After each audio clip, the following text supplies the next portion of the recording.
Hapo ukisha ndio download map yako inakuja kama hivi.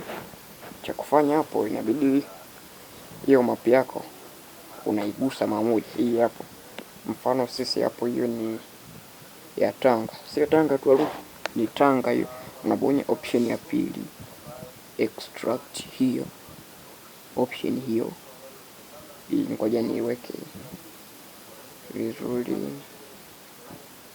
Option hiyo hapo. Hiyo ndipo extract here. Unaibonya mara moja. Option ya extract here. Make sure umefollow na kusubscribe channel yetu. Option hiyo extract here inabidi uibonye mara moja kama hivyo. Ita extract kama ina password itadai hapo, unajaza password kama hivyo, itamaliza. Ikimaliza kama hivyo, inatokea faili lile kule juu ambalo ni hapo. Kwa hapo tayari map yetu tume-extract. Unaweza ukarudi kufungua game lako. Kufungua game lako, unaingia sehemu hii hapa imeandikwa modi.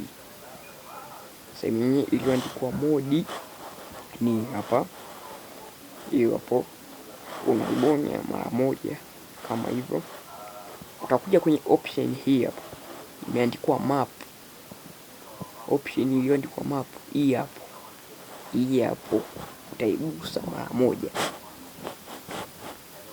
Hiyo option ya map unagusa hapa sehemu. Ukishaingia kwenye map unabonya hapa walipoandika import. Hapo ndio unataka uweke ramani nyingine ambayo umetoka reset. Itakuletea option kama hiyo. Utagusa pale walipoandika device gallery. Hapo itakuleta kwenye downloads. Utachagua map yako. Mfano mimi hapo ile ya Tanga kama inasumbua, nitajaribu hii ya Dodoma. Make sure umefollow, umesubscribe channel yetu ili uendelee kupata details zote.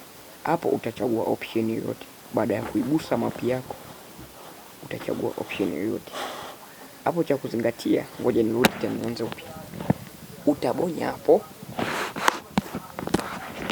Hapo na hisi map yetu ipo tayari.